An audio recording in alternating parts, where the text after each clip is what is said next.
কয়েক সপ্তাহের মধ্যেই দেশে ফিরবেন তারেক রহমান জানিয়েছেন বিএনপি স্থায়ী কমিটির সদস্য ডক্টর এজেডএম জাহিদ হোসেন। জনগণের কাছে সমাদৃত ব্যক্তিরাই আগামী নির্বাচনে মনোনয়ন পাবেন বলে জানান বিএনপি নেতারা। সালাউদ্দিন আহমেদ বলেছেন, পিআর পদ্ধতির মাধ্যমে দুর্বল সরকার গঠন করতে চায় একটি পক্ষ। রিপোর্ট করছেন Sikandar Rahman. Bangladesh Nationalist British Law Student অ্যালায়েন্সের 15তম প্রতিষ্ঠা বার্ষিকী উপলক্ষে সেমিনারটি হয় সুপ্রিম কোর্ট মিলনায়তনে।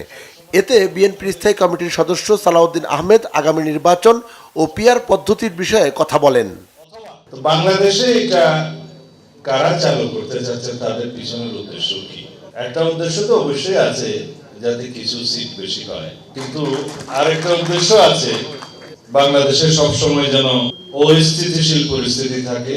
বাংলাদেশে যদি সবসময় অনৈক্য থাকে, অস্থিতিশীলতা থাকে, তাহলে শেখ হাসিনার মতো আরেকটা ফ্যাসিস্টের উদয় হতে পারে এবং তাদের মধ্য দিয়ে তাদের সমস্ত স্বার্থ আদায় হতে পারে। অথবা দুর্বল সরকারের কাছে যা কিছুই দাবি করা যাবে, সমস্ত দাবি আদায় করা যাবে। ডিপ্লোমা ফার্মাসিস্ট অ্যাসোসিয়েশনের নবগঠিত কমিটির সদস্যদের নিয়ে শহীদ রাষ্ট্রপতি জিয়াউর রহমানের মাজারে শ্রদ্ধা জানান বিএনপির স্থায়ী কমিটির সদস্য ডক্টর এজেডএম জাহিদ হোসেন। এ সময় তিনি জানান, ত্রয়োদশ জাতীয় সংসদ নির্বাচনে প্রতিদ্বন্দ্বিতার জন্য বিএনপি শিগগিরই দলীয় মনোনয়ন চূড়ান্ত করবে। বাংলাদেশ জাতীয়তাবাদী দলের ভারপ্রাপ্ত চেয়ারম্যান শুধু বিএনপির নেতৃত্ব দিবেন না, গণতন্ত্র পুনরুদ্ধারের আন্দোলনের যারা সম্পৃক্ত ছিলেন সকল মানুষের নেতা জনাব তারেক রহমান।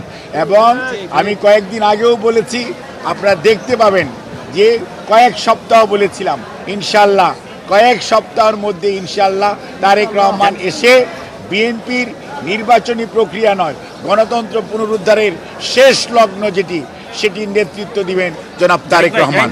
এদিকে নয়াপল্টন বিএনপির কেন্দ্রীয় কার্যালয়ে সাংবাদিকদের সাথে কথা বলেন বিএনপির সিনিয়র যুগ্ম মহাসচিব রুহুল কবির রিজভী।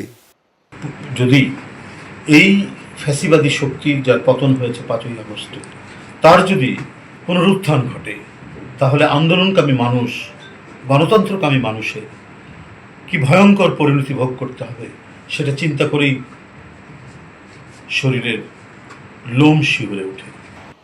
সিকান্দার রহমান, বাংলা ভিশন, ঢাকা।